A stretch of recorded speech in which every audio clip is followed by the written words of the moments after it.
All right, ladies and gentlemen, you are welcome to another great episode on your favorite political talk show, The Truth with Ben Jokes. A few years ago, a member of the House of Representatives, a Fulani woman from Katsina, stood up on the floor of the House and said that the Fulanis value the lives of their cows more than their own lives. This simply means that the Fulanis have little or no regard for their own lives, let alone someone else's life. This is the reason southern governors have been warned not to consent to any agreement that involves giving Fulani headsmen land in their respective states. Now, on about 2 or 3 occasions last week, I reported how Fulani terrorists called headsmen attacked communities in Enugu, kidnapping and killing people. But the Northern Elders Forum, which one Hausa man in the comments described as the Fulani Headsmen Elders Forum, have come out to verbally attack the Southeast for the death of cows in the Southeast. We are talking about the kidnappings and death of humans, but these men are talking about the death of cows. That is what they are worried about. And that is why I concluded that anyone still talking about giving lands to Fulanis for cattle rearing has entered into some form of agreement with them, and such a person is qualified to be called a sponsor of terror. How many farmers have been beheaded by these same headsmen? How many women have been molested by these herders? And after repeated attacks on Enugu communities, this Fulani group had the nerves to complain about the killings of cows in the east. Before I show you what they said and how the IGBOS reacted, let me quickly show you this update. Now, the Southwest must be very careful. The Fulani terrorists are trying to kill education in the Southwest the same way they killed it in the North, saying Boko Haram, meaning book is haram. Now they are going into the borders, the border communities of the Southwest, kidnapping teachers and school pupils in order to discourage education in those communities. Look at how the papers reported it. OGUN Monarch decries banditry, kidnapping in border communities. A traditional ruler in Ogun State, the only Mecca of Imeko in the Mecca Afon local government area of Ogun State, Oba Benjamin Olanite, on Tuesday lamented the abandonment of the border communities by the government. He noted that the abandonment has further encouraged banditry activities and kidnapping among these communities. Oba Olanite disclosed that the situation is so bad that teachers are now getting so scared of falling victim to the terror of rampaging bandits and kidnappers that they don't want to have anything to do with the border communities. Oba Olanite spoke during the opening ceremony of a 2-day international conference in honor of Emeritus Professor of History Anthony Ashiwaju, held at the June 12 Cultural Center, Kuto, Abeokuta. Oba Olanite said, "I was recently at a function where I said the border communities are treated as the anus, not as head, leg, or any part of the body. But when we use our anus, we still go ahead to clean it because if it gets infected, every part of the body will be infected." When they are talking about border communities, some will tag us as people who are into smuggling activities and all sorts. But these are communities where you will hardly see the presence of government, either federal, state, or local. We are at the mercy of the communal and missionary efforts to put in place primary and secondary schools. The issue of the bandits and kidnappers is not allowing the teachers to come to our area again. This international conference is quite apt, and it should be used to further highlight the plight of the residents of the border communities in the country. You heard that? Now, this was the same pattern they used in places like Chibok, places like Dapchi in northern Nigeria, and today you can't find people going to schools in those communities. Everybody is afraid. If the schools are no longer safe, no sane parent will send his own child to school. And in this community in Ogun State, if you are insane enough to send your children to school, the teachers have absconded. So nobody is even available to teach your children anymore.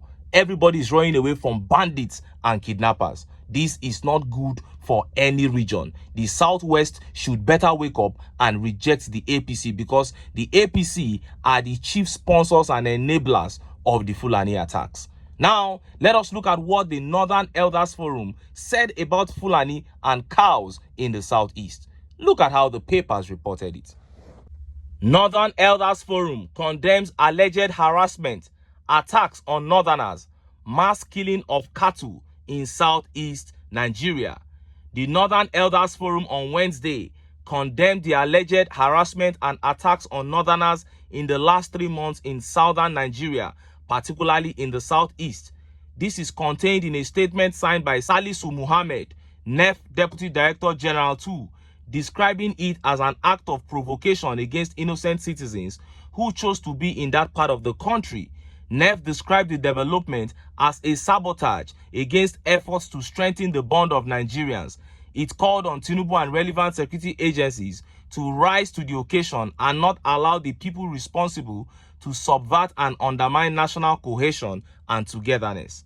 The statement read in part, the Northern Elders Forum has observed with concern that in the last 3 months, some criminals have stepped up harassment and attacks on northerners moving about their legitimate business in southern Nigeria, particularly in southeast.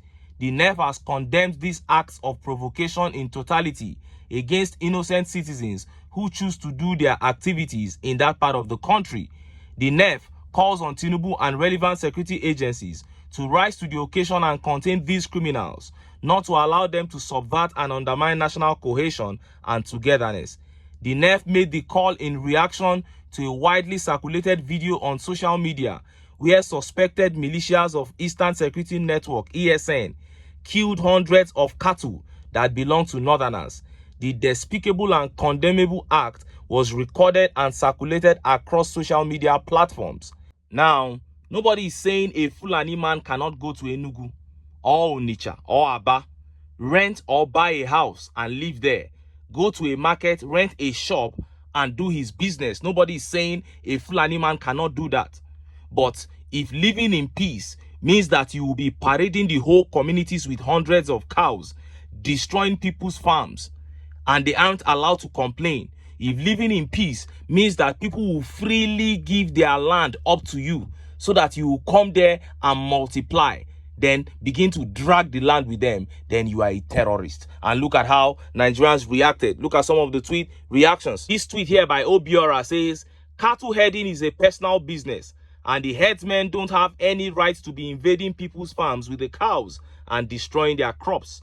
Moving around with cows is an obsolete tradition and should be banned completely. There are vast arable land in the north and they can ranch their cows there rather than moving around cities and towns with animals. That is it. And this tweet by Daniel Lazaro says, Eastern region is saying no to Fulani herdsmen and not the people. Anyone using cattle rearing to capture Igbo land, Biafra land, like the way they captured Hausa land, they should know that they are just dreaming. God bless ESN. Continue the good job, ESN.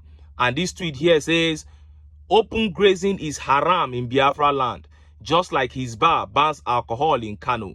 Terrorist Northern Fulani elders. Oh, and Sarah here says, Northern elders should first condemn the bandits in the north. Open grazing is not allowed in the southeast. That is it.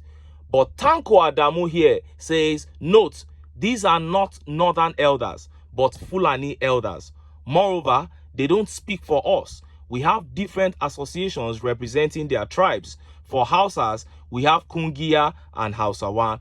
And Idara here responded by saying, thank you, brother. That is how evil troublers like to add themselves to good people so they can do evil using tribalism. Then Yoruba to the universe responded. He said, we blame you, the Hausas, for not being as expressive in the north and for allowing these strangers from the Sahel to dominate the northern politics. Fulani domination made Hausa in the north irrelevant. Hausa must start enforcing their rights in the north. Fulanis are invaders. And that is what they are trying to do, to invade every part of Nigeria. Look at what they are doing in the southwest, trying to erase education. And they are usually very patient. They take their time. They know that with education, people will know their rights and they will stand for it. And that is why they are trying to erase it. And we keep on telling Nigerians, people must be at alert. They must not allow these guys to carry out their plans of taking over this country. Anyway, make I leave them here. Make I still enter town. Make I go get some ogbonge political news where una go like. Why? Because of una. Now I dey here, so don't go away.